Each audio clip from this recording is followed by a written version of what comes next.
Hello students, welcome to my YouTube channel Educational Endeavors. In this video, we are going to discuss class 10 Maths chapter 3 exercise 3.4. In this exercise, we will learn elimination method of solving pair of linear equations.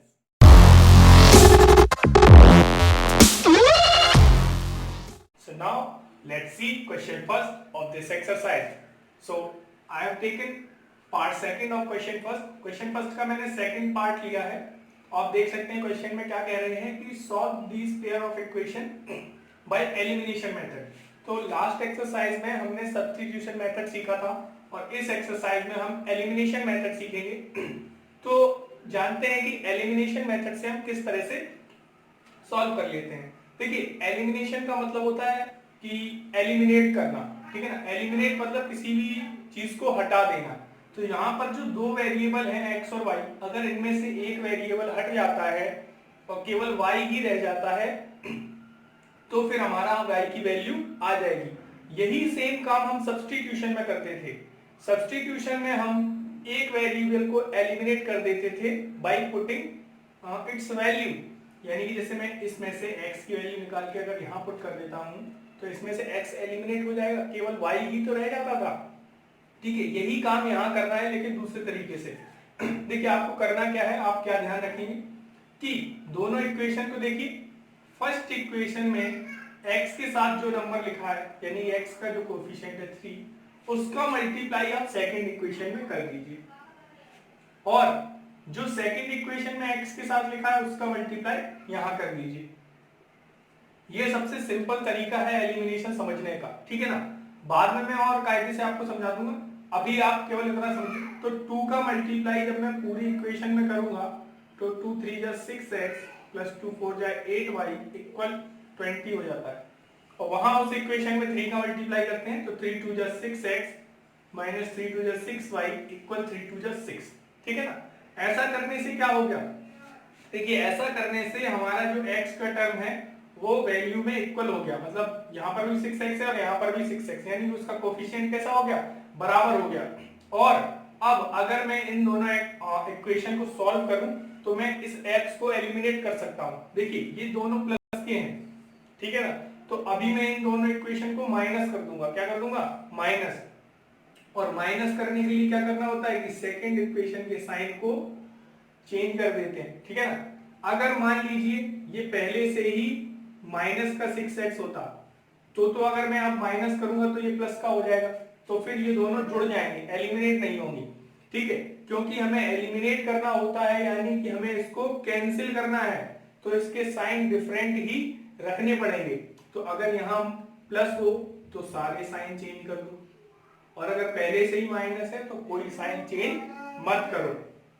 अब इसको solve करेंगे, 6x minus 6x ये cancel हो गए, 8y 6y कितना हो गया 14y, 20 minus 6 14 हो गया, ठीक है। 14 से 14 कैंसिल, y की वैल्यू कितनी आ गई 1। अब इस y को आप यहाँ पे फर्स्ट इक्वेशन में पुट करेंगे, पुट इट इन फर्स्ट। यहाँ y की वैल्यू रखेंगे तो 3x प्लस 4 इंटू y की जगह क्या हो जाएगा 1 इक्वल 10। 3x प्लस 4 उधर चला जाएगा, 10 माइनस 4 3x इक्वल 6 आ गया, 3 2 जा 6, x की वैल्यू आ गई 2। तो हियर आर द सॉल्यूशन। देख लेते हैं एलिमिनेशन मेथड के। तो फर्स्ट पार्ट को मैंने इस तरह से बताया कि आप केवल स्टेप्स को रट के भी आसानी से उसको सॉल्व कर सकते हैं, ठीक है ना। अब एक्चुअल मीनिंग आप समझेंगे कि एलिमिनेशन मेथड में होता क्या है कि हम लोग एक टर्म को, x के टर्म को या y के टर्म को बराबर कर लेते हैं। क्या कर लेते हैं, बराबर। अब मान लीजिए कहीं लिखा है 2x और कहीं लिखा है 3x, तो ये बराबर कैसे होंगे, अगर मैं 3 का इसमें मल्टीप्लाई कर दूं और 2 का इसमें, तो दोनों तरफ 2 और 3 का मल्टीप्लाई ही तो होगा, तो दोनों 6x हो जाएंगे। यही तरीका होता है दोनों को इक्वल करने का। लेकिन कभी कभी आपको दोनों में मल्टीप्लाई करने की जरूरत नहीं पड़ती है, किसी एक में ही किसी नंबर का मल्टीप्लाई करने से दोनों इक्वल हो जाते हैं। तो उसके लिए सबसे पहले दोनों इक्वेशन को आप स्टैंडर्ड फॉर्म में लिख दीजिए। जैसे कि यहाँ पर स्टैंडर्ड फॉर्म नहीं है तो मैं 9x minus 2y minus 7 equal 0 standard form में ले आया इसको। अब ये फर्स्ट इक्वेशन है, ये सेकेंड इक्वेशन है, ठीक है ना। अब देखिए यहाँ 3x है, यहाँ 9x, अगर मैं केवल इसमें 3 का मल्टीप्लाई कर दूं तो ये 9x हो जाएगा इसके इक्वल। अब इसमें तो मल्टीप्लाई करने की जरूरत नहीं है ना, तो अब आप इसका तरीका समझ गए हैं कि क्यों मल्टीप्लाई करते हैं और कैसे करते हैं। तो अब यहाँ मल्टीप्लाई करने की जरूरत नहीं है, इसमें 3 का मल्टीप्लाई करके यहाँ लिखें, और मैंने बताया हुआ है आप किसी भी नंबर का मल्टीप्लाई कर सकते हैं, कोई प्रॉब्लम नहीं होती है, इक्वेशन वही रहेगी, बस उसकी फॉर्म चेंज हो जाएगी। अब 3 का इसमें मल्टीप्लाई करें, 9x minus 15y minus 12 equal 0। अब करना क्या है, ये भाई फर्स्ट इक्वेशन आपकी बदल के आ गई। अब मैंने क्या बोला है, दोनों कटने चाहिए, एलिमिनेट करना है। कटेंगे कब, जब डिफरेंट साइन होंगे। तो अगर साइन सेम है तो सभी के साइन चेंज कर दो, ठीक है ना, इसका मतलब हम सब्ट्रैक्ट कर रहे हैं। अगर साइन डिफरेंट हो तो किसी के साइन चेंज मत करो, इसका मतलब हम ऐड कर रहे हैं, ठीक है ना। तो दोनों इक्वेशन को सब्ट्रैक्ट कर दिया, ये 9x कैंसिल, 15 माइनस 2 13y और 12 माइनस 7 ये यहाँ पर हो गया प्लस का 5 इक्वल 0। तो y की वैल्यू आई माइनस 5/13। तो कभी ऐसी वैल्यू भी आ सकती है, ठीक है ना। अब इसको आप कहाँ पुट करेंगे, फर्स्ट में या सेकंड में, किसी में भी आप पुट कर दीजिए, ठीक है ना, जहां पे आपको ठीक लगे। तो पुट इट इन फर्स्ट, तो 3x माइनस 5 इंटू माइनस का 5/13 हो गया, ठीक है, और माइनस का 4 इक्वल 0। अब इसको सॉल्व करके x की वैल्यू निकालेंगे, 3x और प्लस का 25/13 माइनस 4 इक्वल 0। 13 4 जा 52 हो जाएगा, और 25 माइनस 52 कर लेंगे हम लोग, 27 आया, वो भी माइनस का। तो 3x माइनस 27/13 इक्वल 0। 27/13 वहां जाएगा, 3 9 जा 27। तो x की वैल्यू क्या आ गई, 9/13। तो इस तरह से आपकी दोनों वैल्यू आ चुकी हैं। अब पार्ट 4 देख लीजिए। देखिए पार्ट 4 में जो है x और y के कोफिशिएंट फ्रैक्शन में, और मैंने पहले बताया हुआ है प्रीवियस वीडियो में कि फ्रैक्शन में नहीं रखते हम लोग। तो फ्रैक्शन में नहीं रखते तो क्या करेंगे, एलसीएम ले लेंगे, ठीक है ना। तो एलसीएम जब लेंगे तो 6 एलसीएम आएगा, और यहां पर क्या हो जाएगा, 3x प्लस 4y इक्वल, और ये 6 कहां चला जाएगा, वहां मल्टीप्लाई में, तो माइनस का 6, ठीक है ना। ये एक इक्वेशन होगी फर्स्ट, इसमें भी एलसीएम ले लेंगे तो आ जाएगा 3x माइनस वाई इक्वल 9, ठीक है। इनको भी आप स्टैंडर्ड फॉर्म में यहां लिख लीजिए, 3x plus 4y plus 6 equal 0, 3x minus y minus 9 equal 0।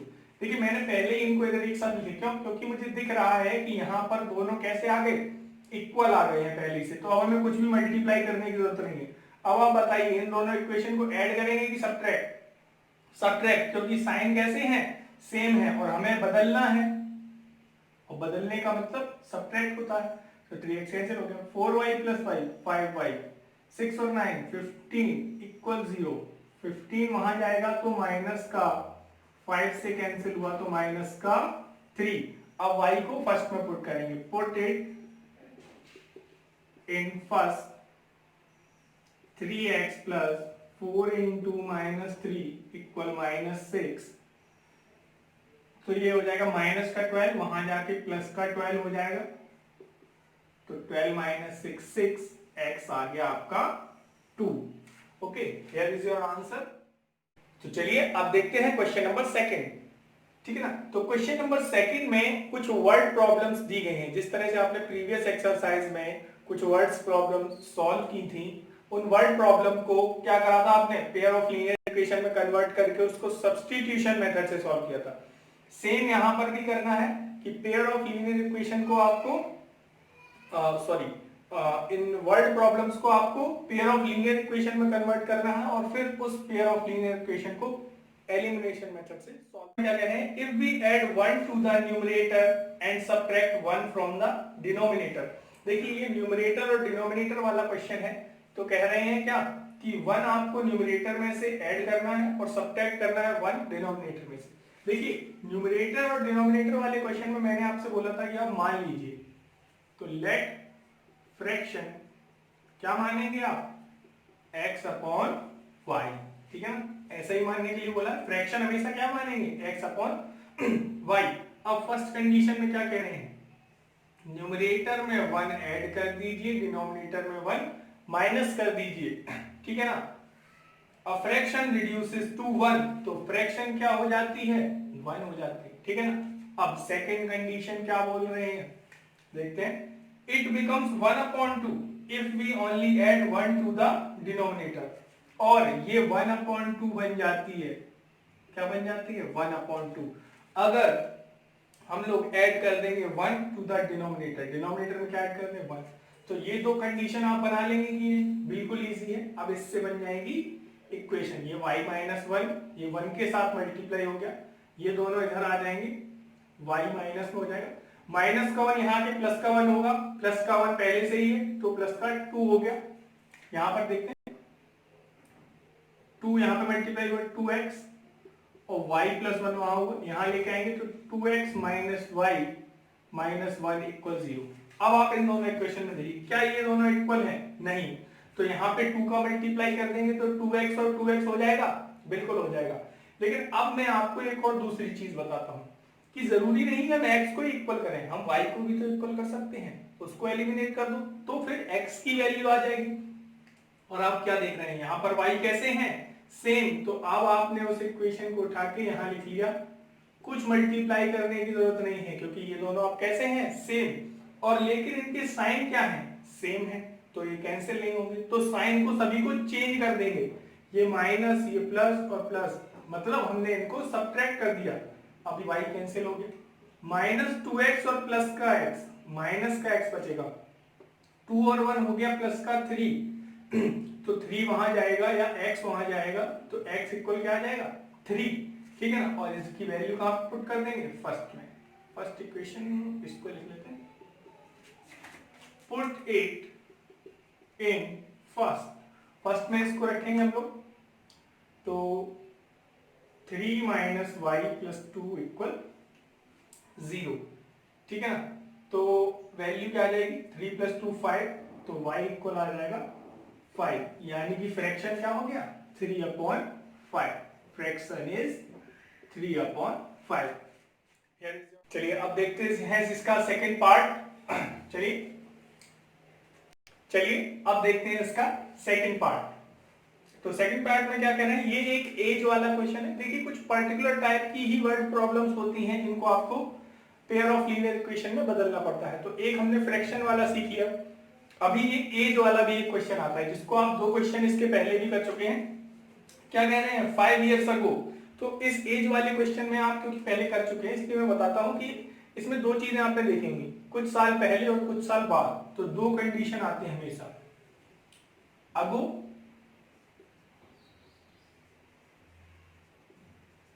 और लेटर। अब वो कितना भी हो सकता है, जैसे कि यहाँ पर 5 years ago है और 10 years लेटर है, ठीक है ना, और 2 लोगों की एज होगी जो कि हमें फाइंड करनी होगी। तो मैंने पूरा क्वेश्चन नहीं, लास्ट का लाइन पढ़ा कि how old are Noori and Sonu, तो नूरी की एज कितनी मान ली, नूरीज एज x और सोनू की क्या मान ली y, ठीक है ना, ऐसा ही तो करते हैं हमेशा। और 2 कंडीशन से 2 इक्वेशन बन जाएंगे। क्या कह रहे हैं, देखो 5 साल पहले, तो हम लोग क्या करते थे कि 5 साल पहले का मतलब दोनों में से 5-5 साल कम कर दिया, ठीक है ना, अब तो ठीक है, और 10 साल बाद का मतलब कि दोनों में 10-10 साल ऐड कर दिया यहां पर इस तरह से, ठीक है ना। अब क्या कह रहे हैं, 5 years ago Noori was thrice as old as Sonu, 5 साल पहले नूरी जो है सोनू से 3 गुना ज्यादा है, कौन बड़ा है, नूरी। तो अगर मैं 3 का मल्टीप्लाई यहां कर दूं तो दोनों बराबर हो जाएंगे, ये चीज मैंने समझाई हुई है कि इन दोनों को बराबर करने के लिए, क्योंकि ये बड़ा है तो इसको 3 के मल्टीप्लाई की जरूरत है, तब जाके क्या हो जाएंगे बराबर, 3y माइनस 15 यहां लेके आएंगे तो x माइनस 3y माइनस 15 यहाँ के प्लस हो गया, 15 माइनस 5 हो गया 10। ये चीज मैंने बहुत अच्छे से समझाई हुई है प्रीवियस वीडियोस में। अब 10 साल बाद में क्या होता है कि Noori will be twice as old as Sonu. अब नूरी इससे 2 गुना ज्यादा है, मतलब गुना जब होता है या टाइम्स जब होता है तो मल्टीप्लाई करते हैं ना, तो 2 का मल्टीप्लाई अगर मैं यहां कर दूंगा तो नूरी और बड़ी होगी। यहां पे करेंगे तब जाके दोनों कैसे होंगे, बराबर। तो x plus 10 equal 2y plus 20, दोनों को बराबर करने के लिए मैंने यहाँ पे 2 का मल्टीप्लाई किया, क्योंकि ये तो इससे डबल था ही, तो इसमें मैंने डबल कर दिया इसको, तो इसके बराबर हो गया, ठीक है ना। तो x माइनस 2y माइनस का 20 यहाँ आएगा तो माइनस का 10 बचेगा, और आप देख रहे हैं कि दोनों में x बराबर है। दोनों को सब्ट्रैक्ट करेंगे इक्वेशन को, y की वैल्यू निकालेंगे, y की वैल्यू इसमें रख के x की वैल्यू आ जाएगी, ठीक है ना। इस तरह से आप इसको करिएगा। चलिए आइए आप पार्ट थर्ड को देखते हैं, जो कि बहुत ही अच्छा क्वेश्चन है। अभी तक आपने फ्रैक्शन वाला क्वेश्चन मैंने इस एक्सरसाइज में समझाया, एज वाला क्वेश्चन समझाया, अब ये एक डिजिट और नंबर्स वाला क्वेश्चन आ गया, इसको बहुत अच्छे से समझेंगे। ये डिजिट्स वाले क्वेश्चन कैसे करते हैं, तो कह रहे हैं कि the sum of digit of a 2 digit number is 9, मतलब 2 डिजिट का कोई नंबर है, अगर उनके डिजिट को प्लस करेंगे तो सम क्या हो जाएगा 9, जैसे कि 54 हो सकता है, 81 हो सकता है, 72, 27, लेकिन क्या कैसे पता चलेगा, फाइंड करना पड़ेगा भाई, ठीक है।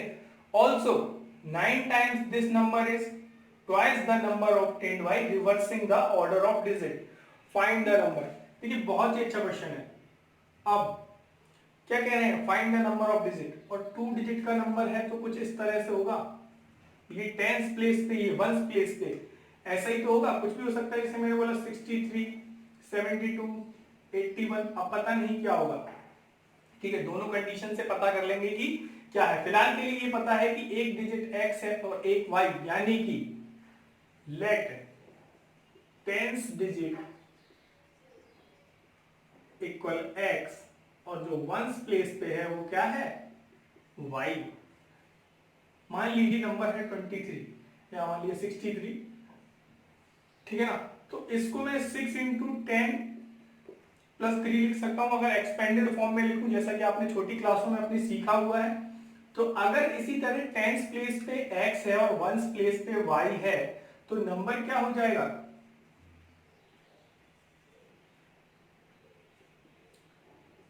10x प्लस y हो जाएगा। ये बात कितने लोगों को समझ में आती है, ठीक है ना। सिंपल चीज है, फिर से एक बार देख लेते हैं। अगर 63 नंबर है तो इसको मैं 6 इंटू 10 प्लस 3 लिख लूंगा कि नहीं, यानी कि 60 प्लस 3 63। इसी तरह अगर नंबर x y है तो उसको 10 इंटू एक्स प्लस वाई भी लिखा जा सकता है, ठीक है। तो मैंने इसको लिख लिया, तो नंबर हमारा क्या हो गया, एक्चुअल नंबर जो है 10x प्लस वाई। देखिए रिवर्सिंग डिजिट की भी बात हो रही है, तो अगर मैं डिजिट रिवर्स करूं ऑन रिवर्सिंग डिजिट, नंबर क्या हो जाएगा, number is 10y plus x, ठीक है ना। अब y ऊपर x नीचे, तो 10y प्लस एक्स हो जाएगा, कोई प्रॉब्लम नहीं है ना। अब चलेंगे अकॉर्डिंग टू क्वेश्चन, जो 2 कंडीशन दी गई हैं, फर्स्ट और सेकेंड, ठीक है ना। फर्स्ट कंडीशन से देखते हैं क्या होता है। फर्स्ट कंडीशन में कह रहे हैं कि sum of digit is 9, x plus y equal क्या हो गया 9, दोनों डिजिट का सम तो ही कहा है 9 है, तो 9 हो गया। और दूसरा क्या है, दूसरी कंडीशन, तो फर्स्ट इक्वेशन ये होगी। आइए सेकंड इक्वेशन देख लेते हैं। 9 टाइम्स द नंबर, मतलब जो नंबर हमारा है, जो कि हमने ये माना हुआ है, उसका 9 टाइम्स इज ट्वाइस, वो ट्वाइस है किसके, the number obtained by reversing digit, किसके ट्वाइस है, इसके। यही तो कह रहे हैं कि जो नंबर हमारा है उसका 9 गुना डिजिट को बदलने पर आए हुए नंबर के 2 गुने के बराबर है। तो इस तरह से ये इक्वेशन बन गई। तो 90x plus 9y equal 20y plus 2x, तो 2x यहाँ 90 में से माइनस होगा 88x, और 20 माइनस का आ जाएगा, तो माइनस का 20 और प्लस का 9, माइनस का 11 हो गया। 8 कॉमन ले लिया तो आया क्या, 8 नहीं 11 कॉमन लेंगे, तो 8x माइनस वाई इक्वल 0, 11 0 में चला गया, 0 0 अपॉन 11 करेंगे तो 0 ही हो जाएगा। तो ये इस तरह से इस इक्वेशन को यहां लाए। देखिए ये फर्स्ट इक्वेशन है और ये सेकंड, किसी में कुछ भी मल्टीप्लाई करने की जरूरत नहीं है, क्योंकि ये y इक्वल दिख रहा है कि नहीं, ठीक है ना। तो y से y कैंसिल हुआ, 8x plus x 9x equal 9, x कितना आ गया 1, और x को आप इसमें वापस से रखेंगे, पुट इन फर्स्ट, तो 1 प्लस वाई इक्वल 9, y कितना हो गया 8, तो x की जगह 1 और y की जगह 8, द नंबर इज 18, तो आपका नंबर क्या हो गया 18। चलिए आइए अब देखते हैं पार्ट 4। तो पार्ट 4 में आप देख रहे हैं कि Meena went to a bank to withdraw ₹2000। Meena है वो बैंक जाती है 2000 रुपए निकालने के लिए। She asked the cashier to give her 50 and 100 rupees notes only. केवल 50 और 100 के नोट ही उसको चाहिए। मीना गॉट 25 नोट्स, उसको टोटल 25 नोट मिले। अब ये बताइए कि उसको कितने 50 के और कितने 100 के मिले।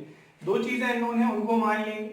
लेट ₹50 नोट्स इक्वल x और 100 नोट्स इक्वल y, मान लिया कि नहीं। ठीक है, अब देखिए टोटल उसको 25 नोट मिले, यानी कि x प्लस वाई 25 होगा कि नहीं। बात समझ में आ रही है। फर्स्ट कंडीशन, 50 रुपए के कितने नोट हैं 10, 100 रुपए के कितने हैं 15, तो 10 और 15 मिला के 25 हो गए कि नहीं, यानी कि x प्लस वाई इक्वल 25। ये तो मैंने ऐसे ही एक एग्जांपल लिया था।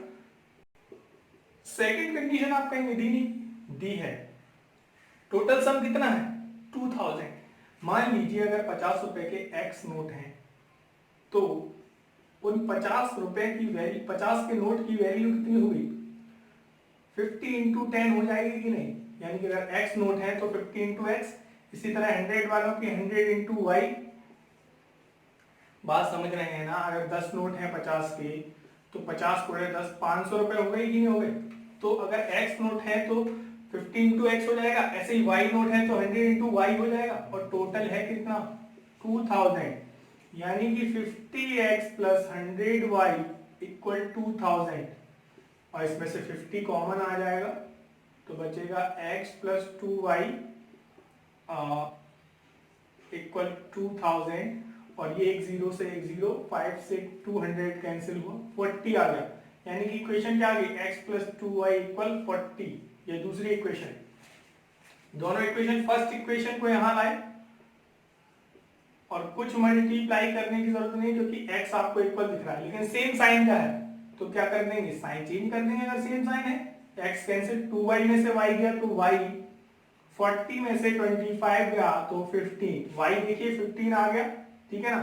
y को यहां करेंगे पुट इन फर्स्ट, तो x प्लस 15 इक्वल 25, x कितना आ गया 10। तो ये हो गए आपके आंसर की 50 के नोट 10 हैं और 100 के 15 नोट हैं। आप जोड़ के देख लीजिए 2000 ही होगा। आइए अब देखते हैं पार्ट 5। तो पार्ट 5 में क्या कह रहे हैं, a lending library has a fixed charge for first 3 days and additional charge for each day thereafter. देखिए इस टाइप का भी एक क्वेश्चन आता है फेयर वाला, जो आप पहले एक्सरसाइज में कर चुके हैं। वहां पर एक फिक्स चार्ज था और हर किलोमीटर के लिए एडिशनल चार्ज। यहाँ पर 3 दिन का एक चार्ज है और बाकी हर दिन का अलग अलग चार्ज एक लाइब्रेरी का। ठीक है, सरिता को 27 रुपए पे करने पड़ते हैं for a book kept for 7 days, 7 दिन के लिए, और उसी बुक को अगर वो 21 डेज के 21 रुपीज देती है अगर 5 दिन के लिए रखती है। ठीक है ना। तो बात समझ में आया, 7 दिन और 5 दिन का रेंट बताया गया है, उसकी मदद से आपको ये बताना है कि फिक्स चार्ज कितना है 3 दिन का, और क्या बताना है एडिशनल चार्ज। तो हमने मान लिया x और मान लिया y। तो पहले बात करते हैं सरिता की। सरिता ने कितने 7 डेज के लिए लिया था और 27 उसका कॉस्ट हुआ था। देखिए अगर मान लीजिए कोई 7 दिन के लिए लेता है तो स्टार्टिंग के 3 दिन में तो x रुपए देके ही काम चल जाएगा, ठीक है ना, प्लस बाकी के हर दिन के लिए y रुपए लगते हैं। अब देखिए 7 दिन में से 3 दिन का चार्ज ये हो गया, बाकी के 4 दिन में से हर एक दिन आपको y देना है, यानी कि 4 इंटू वाई, ये चार्ज हो गया कि नहीं, टोटल 27 दिया है। शशि का देख लीजिए, शशि ने क्या कहा है कि वो उसने 5 दिन के लिए लिया है और 21 रुपीज देने पड़ रहे हैं उसको। 5 दिन में से 3 दिन का कितना हो गया x, बचे कितने दिन 2 दिन, उन 2 दिनों में उसको y रुपए देने पड़ेंगे, यानी कि 2y। इस तरह से आप सॉल्व कर सकते हैं। सब्ट्रैक्ट कर दिया क्योंकि सेम साइन थे, 4y में से 2y गया, 6y कितना आ गया 3। तो जब इसको पुट करेंगे फर्स्ट में x प्लस 4 इंटू 3 इक्वल 27, 12 इधर माइनस होगा 27 में से, तो आ जाएगा 15 रुपीज फिक्स चार्ज है और 3 रुपीज एडिशनल चार्ज है। देखिए स्टूडेंट, मैं सभी क्वेश्चन की लगभग सॉल्यूशन और हिंट आपको देता हूं। अगर कोई भी क्वेश्चन में प्रॉब्लम होती है तो आप मुझे कमेंट सेक्शन में पूछ सकते हैं, या किसी भी क्वेश्चन का मैं अधूरा सॉल्यूशन दे देता हूं, या किसी का कोई गलत आंसर आ जाता है तो आप उससे ये बता सकते हैं, अपना डाउट क्लियर कर सकते हैं, या व्हाट्सएप नंबर पे भी आप बता सकते हैं। ठीक है ना।